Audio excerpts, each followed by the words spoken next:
Hey guys, welcome back to my channel. I am Danielle, aka Stitcherista here on YouTube, and today is another face-to-face chat and true crime story time. Today is Wednesday, December 1st. We are in December. So I got my COVID results and they were negative. Yay. Yeah, just needed that for my peace of mind, right? So I've sent the organizer of the retreat an email, and I'm just waiting to hear back. Bill didn't quite understand why I wanted to send her an email and let her know. And, you know, he's like, if you're negative, why even say something? Because for me, it's just the right thing to do. Like, just to let them know. I just couldn't go there without saying anything. And if she comes back and says, I still don't feel comfortable with you coming, I'm not going to be upset. I've already resigned myself to the fact that that could be an option. So if that's the case, I'll just work on Friday. It is what it is. So yesterday, the arbitration, the morning was a little bit hairy because we got kicked out of the file. So we had tech problems right in the beginning. But then at the end of the fucking day again, the same thing happened with the proofreader. And I literally was at a loss because I said, okay, I don't know what to do. I've addressed this so many times. So I messaged my boss and I said, the same issue happened again. I'm not sure what to do. So my boss is like, text me her number. So she texted her, and then she called me and she's like, you know, it's a little late in the arbitration now to find another proofreader. I get that. I understand that. But I said, you know, it's just mind-boggling. Like, at the end of the day, I was like, am I on candid camera? Am I being punked here? Like, it really was just... And then, you know, my boss is sending me an email every day with stuff, and I'm just... And I found out yesterday they're probably going to go into January because one of the sides isn't going to have time to put their case on or something, and I'm just like, oh my God. My boss is happy for the money. We're not making the amount of money that she's making. Not by a long shot. And, yeah. So, not thrilled with that, but literally I get up and I just get through the day, right? You just got to take it one day at a time. I did get some stitching done last night, so that was good. And I read some more in my book. Yeah. So that's what's going on here because the arbitration starts in an hour. And I did have someone buy me 3 coffees, Shelly BB. She says, sorry I can't afford more right now, but thank you for everything you do. And fingers crossed that you and Bill don't have or get COVID. She says, I've been unwell this year, not with COVID. And I've just been struggling to get back to my old self. You've kept me laughing on my darkest days, so thank you. Your videos always make me smile when I see them in my list. Shelly, thank you so much. And no one should ever feel bad that you can't buy a coffee or that you can only buy whatever you can buy. Doesn't matter to me. The support is the support, whether it's $1 or $100. So I appreciate every single thing that you guys are willing to, first of all, allow me to come into your home every single day or whenever you watch my videos. You know, you are giving me your time. And for some of you, gifts, money, all of that. So no, don't ever feel bad about anything. Love that cappuccino. That is my drink now that I get at Starbucks. Cappuccino. And their cappuccino is pretty good. Because I go to the retreat, I will be walking down to 17th Street, I don't care if it's cold or not, to get a coffee every morning. Because I'm not bringing like a bunch, I decided I'm not bringing like a bunch of food and snacks this time. I decided to go to the dinner on Friday night at the restaurant in the hotel. I'm going to get a whole pizza. Because then I'll be able to eat on that Saturday. That's my plan. So, yeah. I probably will... Well, I'm going to be getting there very late if I do go, so I won't be stopping then. But maybe, I don't know, maybe I can, because I'm guessing we're going to try to go to Carrabba's for dinner Saturday. So I might be able to get Lacey to go over there so I can get a milkshake. Yeah, peppermint chip. Oh yes, I've only had one so far. I haven't even had any more. All right, so let's get into this true crime story. So this one is called A Chronicle of Heartlessness, and it has a picture of 5 people that look like they're in their 20s. So it's 3 men and 2 women. So Gemma Hayter, I like that last name, Hayter. Gemma Hayter was 27 years old with the she was naive and innocence of a child. Growing up in the English Midlands town of Rugby, Gemma had always been different. Her mother, Sue, had been aware of this very early in the child's life and had struggled for years to have her placed in special education. A myriad of tests were carried out, but each time the results were the same. Gemma is normal, her family was assured. A little slow perhaps, but not on the spectrum. It would be 14 years of struggle before her mother eventually succeeded in having her placed in a school for children with learning disabilities. But that was only the start of the battle. As Gemma reached her teens and then her early 20s, her problems became more pressing. It was quite obvious that she lacked the reasoning ability and impulse control of a normal adult. I know adults that don't have impulse control. Just saying. Gemma trusted everyone and believed just about anything that she was told, traits that left her extremely vulnerable in the big wide world. Despite this, she was keen to gain her independence, eager for a job in her own apartment. Again, her family turned to the authorities, trying to have a caseworker assigned to her, someone who could look in on her from time to time and provide guidance and advice. Again, the response was negative. After an interview lasting just 10 minutes, a social worker decreed that Gemma was capable of living alone and quite capable of taking care of herself.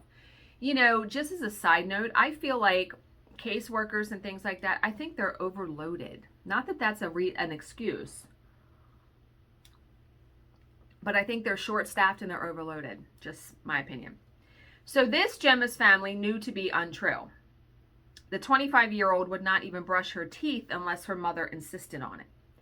Still, the social services department was adamant. They would provide Gemma with a council flat and a benefits grant. They would not provide any form of personal assistance or supervision. Effectively, they were putting a child into an apartment, giving her a bi-weekly allowance, and leaving her to her own devices. It could only end badly. But Gemma was nonetheless adamant. She wanted her freedom, wanted to experience life as an adult, taking care of her own daily needs. Boy, does that get tiring after a while. Yeah. The apartment that the council provided for her was in a tower block with a bad reputation. Zweigart Place was a haven for drug dealers and also housed numerous ex-cons. Still, the building was well maintained, and Gemma's family did their best to make her space feel like home. They provided her with a sofa, a bed, and all of the amenities of modern life, a TV, a DVD player, and a stereo. Sue also gave the place a top-to-bottom spring clean before her daughter moved in. That would turn out to be the last time that any member of the family was allowed to visit the apartment. What? Over the nearly 2 years that she lived at Zweigart Place, Gemma never let them enter. Instead, she would visit them at their homes or meet up at some neutral location. The reason for this would only become clear later and would bear out what Gemma's family had been saying all along. The young woman was incapable of caring for herself. She had barely moved into her apartment when the place started piling up with garbage, dirty dishes, unwashed clothes, half-eaten meals, and other junk. Within a couple of weeks, it resembled a rubbish dump. It stank to high heaven, but Gemma seemed oblivious to the mess or the smell. Oh my God. I don't know how I watched that show Hoarders, and I don't know how people live like that. I know it's like, I don't know if I want to say a disease, but it's a disorder. I feel awful for those people because I can't imagine it. But Gemma's lack of awareness over personal hygiene did not preclude her from making new friends. And here's we go. Here is where we go. In the spring of 2010, she started hanging around with 21-year-old Chantel Booth. Through Chantel, she would be introduced to 4 other individuals. Daniel Newstead, age 19, was Chantel's boyfriend. Then there was Joe Boyer, 17, and Jessica Linus, 18, another couple. And finally, there was 19-year-old Duncan Edwards. So it is difficult to comprehend why this gang of normal kids would befriend Gemma. That is, unless you consider the obvious reason: they were exploiting her for their own means. So looking into the backgrounds of the individuals involved, that becomes an even more likely assessment. I just itched my neck. Yeah. Both Chantel and Jessica were from broken homes and had come through the state welfare system. Both had already birthed children who had been taken away from them and placed in care. Fabulous. As for the three males in the group, they were troublemakers and wannabe tough guys who were well known to the local police and juvenile authorities. But Gemma, who could see no fault in anyone, found none in her new friends. She seemed immune to the constant barrage of slights and insults they directed at her, made no complaint when they pushed or slapped her. What? She allowed them to use her apartment to store drugs and believed them when they said the packages contained presents they were hiding from loved ones. When they sent her into a store and told them to pick items off the shelves and walk out, she did so without question, thus becoming a shoplifter on their behalf. She would even draw out her entire benefit balance and allow them to take much of it from her, leaving her with barely enough to live on. She tolerated all of these things because she was desperate to belong, to be part of the in crowd, to have friends she could call her own. She tolerated all of these things because she was oblivious to the fact that she was being used. So how did it escalate from here? How did it get from casual violence and exploitation to actual lethal aggression? To answer that question, we might revisit the night of Saturday, August 7th, 2010. Gemma was out on the town that night, out with her group of friends, visiting pubs in the Rugby Town Center. At one such establishment, the youthful-looking Chantel was stopped at the door and asked her age. Gemma, standing close by, quipped in with the joke, saying that Chantel was 16, when you know she's 21. As a result, the group was denied entry, and this annoyed Chantel. As she and her friends skulked away, she was seen to push Gemma, then slap her several times. Jessica Linus then landed a punch, much to the amusement of the rest of the gang, who walked away laughing and joking. Late on the morning of the following day, Gemma placed a call to her best friend, Chantel. She had left her bag at Chantel's apartment the previous evening and wanted to know if she could collect it. Chantel said that she could, adding that the rest of the gang was also present, having stopped by for lunch. Did nobody work?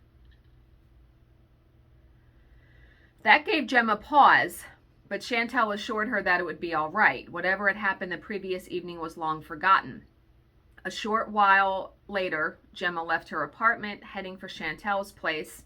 She would never make the return journey. Oh, we knew it was coming, though, right? We can't say for certain what triggered the attack on Gemma that day. What we do know, courtesy of the gang's own testimony, is that Gemma was punched, kicked, stomped, beaten with a broom handle.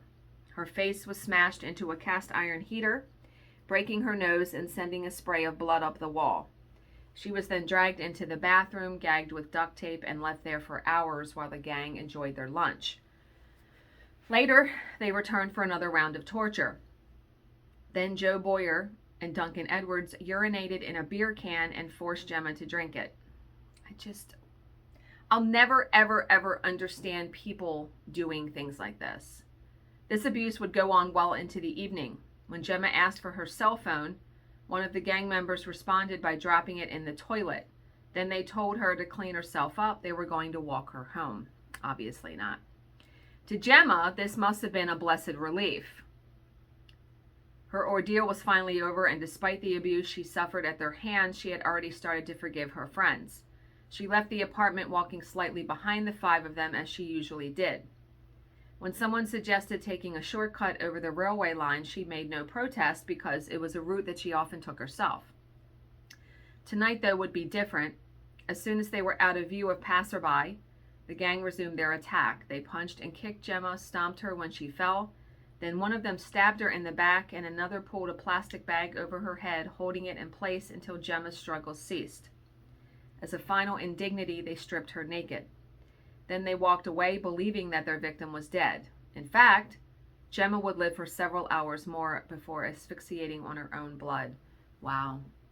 My heart breaks for that girl and her family. I mean, to know that she died like that. is just supremely awful. So Gemma's body was found by a jogger early on the morning of Monday, August 9th, 2010. Once her identity was established, it was easy to track down the perpetrators.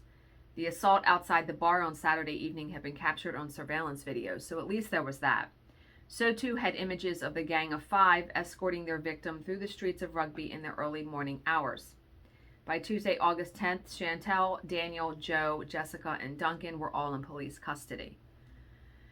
This was an extremely callous crime perpetrated by a feral pack of lowlifes against a defenseless woman, and yet the seriousness of the situation appeared lost on the perpetrators. Newstead was heard telling a fellow inmate that he would definitely be cleared of wrongdoing. Boyer seems to have held a less optimistic view. He wrote to a friend that he fully expected to be convicted, but that he was looking forward to being in a real prison and rubbing shoulders with real villains. What are you, fucking insane? Like, one would imagine that his experience of the real thing must have come as a nasty surprise. Yeah.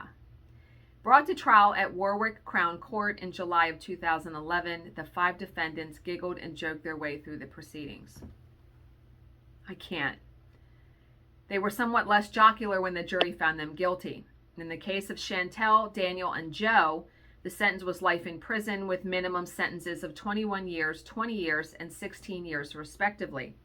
Jessica and Duncan were found guilty of the lesser charge of manslaughter. Jessica got 13 years and Duncan 15 years.